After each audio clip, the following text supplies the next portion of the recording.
Hey everyone! So today I'm doing a standing thing.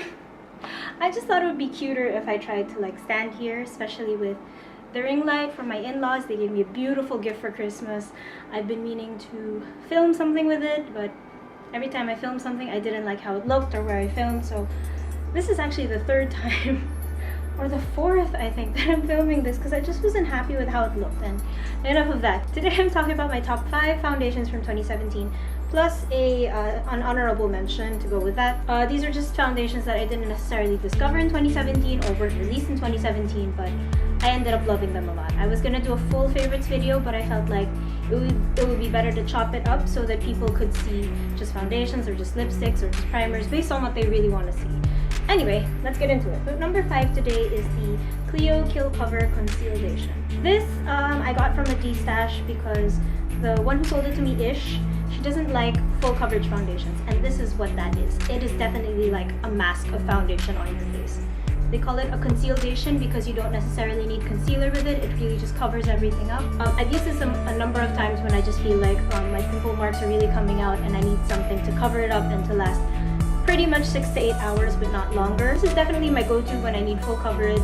It's the one that can give me the best full coverage among all of the foundations I have. It just goes on perfectly. Sometimes I don't even use concealer with it. It's a perfect base. So if you want something that is super full coverage and will super cover everything up but lasts at least 6 to 8 hours, this is a good one too. At number 4 is the Sulwhasoo Perfecting Cushion Intense.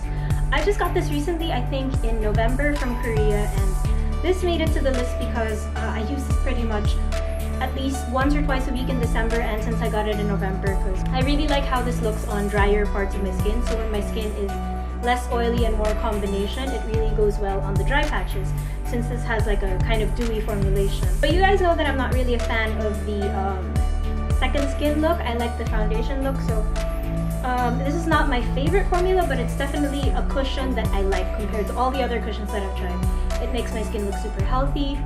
It lasts pretty much half the day until maybe at least 6 hours, and it really does do what it's meant to do. This was similar in look to the Pony Everlasting cushion, but that one didn't last as long. I think after 3 hours it buckled down around my nose. This one lasts the whole day with a really good primer. So what I do with this when I just don't want to look dewy, since I am already oily and sweaty, like right now I'm really sweaty, I kind of just pat it down with some powder, and then it gives me a nice matte look and it goes on for the rest of the day. It's just a nice, really healthy cushion look, and if you're looking for a cushion and you haven't had success because of acne problems, or they just don't last on you, or they just make you look really oily, this is one that you might want to try. It's really expensive though, and if it weren't for my mom who got this for me, I might not buy it on my own. So, but if you have the money, you might as well try it. At number 3 is the Wet n Wild Photofocus foundation. I think I made a video on this. I did, it's up here in the card. I've talked about this a lot in videos, and I used this pretty much in 2017 whenever either I was going to film a video, or I was going to be on Dicecast, or if I was going to an event where I knew a lot of pictures were going to be taken, because this foundation just makes your skin look so beautiful on camera. It just looks so clear and so natural, but in person it gives me that nice foundation look that I like. This was not higher up on the list because I just don't like this spatula thing. I've complained about it before. This is almost gone and I can't get to the bottom because of this spatula thing. As I said before, the smell doesn't really bother me, but it bothers a lot of other people. But definitely for the price, I think this was less than $7. It's worth every single penny. If you haven't already, you should maybe try it at your local drugstore, or in our case in the Philippines, go online. There are a lot of different shades available for this. I am light medium. I am an NC 20 to 25 depending on if I've been to the beach or not. Yeah, definitely so beautiful. Number 2 is the Giorgio Armani Power Fabric, the one I'm wearing today, but it's covered in sweat and oil so you can't really see. This was my go-to for special occasions. I would wear this to weddings, when I know I'm going to meet someone important and I wanted to look like I was wearing no makeup. So again, this wasn't number 1 because it gives me the second skin look.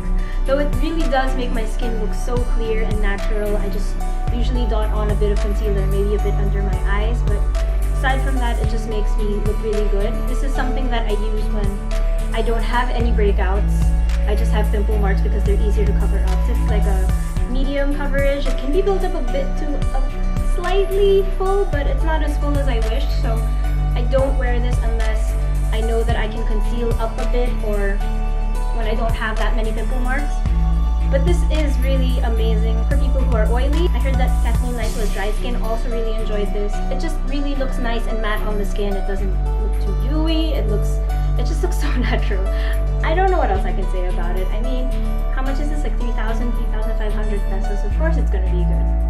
So again, this is one of those things that if you can afford it, go try it out. If not, I got this for cheap on the Makeup Revolution Philippines. So before I get to number one, my special mention is the Fenty Beauty Pro Filter Soft Matte Longwear Foundation. I have another video dedicated to this, and in that video, I said I kind of liked it, and I think it's worth it. I wouldn't necessarily buy it right away, but I might buy it when it runs out. I've changed my mind about it. That's why it's only honorable mention.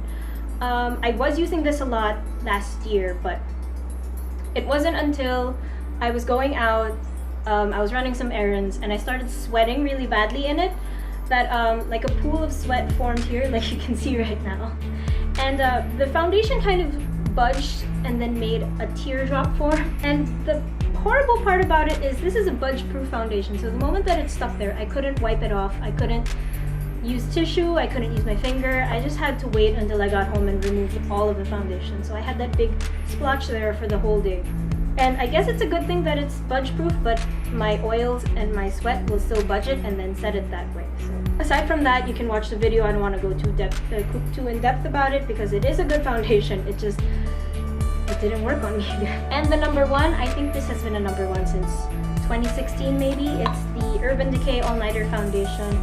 This is the one that I grabbed for the most because, well, it's medium to full coverage, which I like. It gives me the nice foundation look I like. It's matte. It lasts longer than 12 hours if I set it with powder setting spray and I blot during the day. I've used this in a setting where I was sweating the whole afternoon and I was out until 1 a.m. My foundation was still there at the end of the day, not even removed here. As long as I don't really touch my face a lot or anything, this lasts the whole day. This one, not so much, maybe 8 hours. This one, oh my gosh, if I know I'm going out at night and I'm putting on my makeup at 8 a.m., I am wearing this because it can last until 2 a.m., 3 a.m. This is just my favorite to go to for anything. I can wear it when I want light makeup, I can wear it when I want heavy makeup. Of course, I wear it more when I want heavy makeup. My only problem, as you guys know, is that this really oxidizes. It makes you look really orange, so I always set this with a powder.